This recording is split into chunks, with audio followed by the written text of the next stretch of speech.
hore ugu sii socono warbixinaha ee kale inoo yaala maxamed shiil xasan ayaa isaguna bishii May ee 2015 wuxuu warbixin ka sameeyay wariyaasha kala duwan ee Soomaaliya ku nool dhibaatooyinka la kulmaan marka laga eego dhinaca xuquuqda xagga mushaharka iyo waliba tacadiyada kale xagga shaqada ee la kulmaan warbixintan ayaanu ka sameeyay saxaafadda Soomaalida guud ahaan waxa haysta duruufo u gaar ah oo ku habsaday siiba saxafiga oo ay ku hareysan yihiin duruufo nabadgelyo iyo kuwa nololeed iyadoo saxafiyiinta maanta hawlgala marka laga hadlayo xorriyadda saxaafadda loo baahan yahay in laga hadlo xaqa saxafiga Soomaaliga ah maxay yihiin duruufaha ku gadaaman saxafiga Soomaaliyeed meel uu joogaba Barqad Kaariye waa saxafi ka hawlgala magaalada Hargeysa wuxuu sheegay in duruufaha saxafiga u kala duwan yihiin hadba sida ay tahay halka uu ka hawlgalo saxafiga hadday tahay Muqdisho Garowe ama Hargeysa balse ay isaga mid yihiin xuquuqaha ka maqan duruufo badan oo ku gadaaman baa jiray wadaagaan oo ka dhaxeeya waxa kamid ah xuquuqo badan oo runtii ka maqan iyaga oo saxafigu markuu shaqeeye yahay ee uu la shaqeynayo loo shaqeeyaha ama mulkiilaha duruufo badan baa ku gadaaman waxa laga yaabaa inaan isu dhigmin shaqadu qabanayo iyo waxa laga yaabaa inaan isu dhigmin saacadu shaqeynayo iyo waxa uu soo weerta meelaha qaar waxa dhacday in la yiraahdo okay codkaagu hal la maqlo idaacado kale codkaaga hal la maqlo wararka keen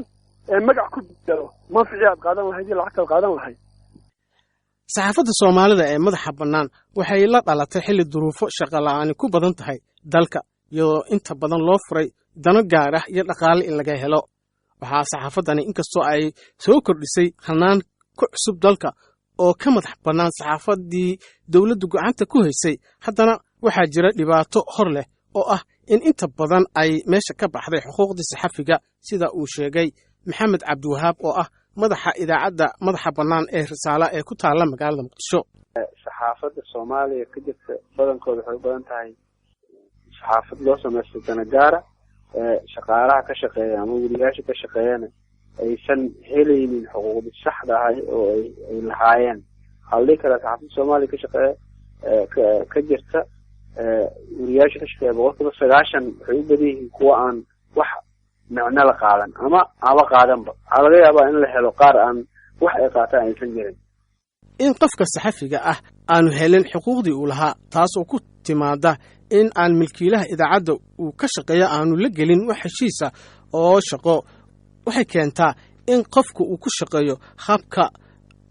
shaqo magac ku bedelashada waxayna keentaa in saxafigu ku meeraysto raadinta shuruur ama laaluush sida uu sharaxayo Cabdullaahi Maxamed Xasan oo ah madaxa hay'adda warbaahineed ee Iftiin Foundation horta waxa weeyaan sidiisaba waxa weeyaan nidaamka jira waxa weeyaan qof bini aadan hadduu shaqeeyo waa inuu helaa ajirkiisa waa inuu helaa laana qof shaqaale ah waxa ugu weyn ee uu cid ku leeyahay waa inuu horta helaa xuquuqdiisa mushaarka ugu horeeya xuquuqaadkiisa way badan laakiin waxa ugu horeeya mushaarkiisa si oo noloshiisa iyo wixiisa ugu jirto dhibaatooyinka marka haddii ay timaado oo la yiraahdo nin wariye ah ayaa inta qof mataqaanaa newsmaker ah ama qof warsameeye ah ama qof mataqaanaa un nashin jaraad qabanaya ama wax qabanaya wax uun ka raabsada micnaheedu waxa weeyaan adda ama qolada uu u shaqeeyo ayaan dhamaystirin xuquuqdii uu ku lahaa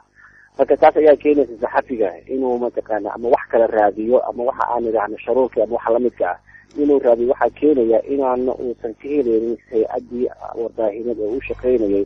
xuquuqdii uu ku lahaa gaar ahaan dhulalka Soomaalida saxaafadda madaxa bannaan xarumaheeda waxaa laf ahaantooda hareeyay dhaqaale la'aan taasoo ay tahayna waxyaabaha sii dhiirigeliya in xuquuqda saxafiyiinta sidaa u dayacanto fududaynaya waxaa ku jira in yaraanta ama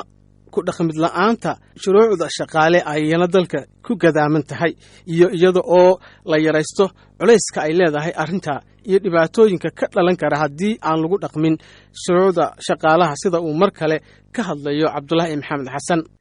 horta taasi waa sax oo laana waxaan jirin mataqaanaa sharci guud oo shaqaalaha ah oo loo shaqeeyaha ku qasbaya ama ku dabagelaya ama ku hubinaya inuu mataqaanaa shuruucdii saxda ahayd ee shaqaalaysiinta inuu sameeyo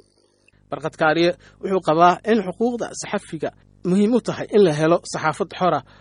oo si sax ah u shaqeysa wuxuuna intaa ku daray in loo baahan yahay in milkiilayaasha ay isbedel ku sameeyaan fahamkooda xuquuqda uu ku yeelanayo qofka iyaga u shaqeeya ee ay dhici karto in daraaddood uu dhibaato u galo ama ay ugu dhacdo. ta kale ah sidee xaqa loo dhowri karaa ama xorriyaadkana uu fahmo qofkan u shaqaynaya suxufiga inuu xuquuq ka badan ku leeyahay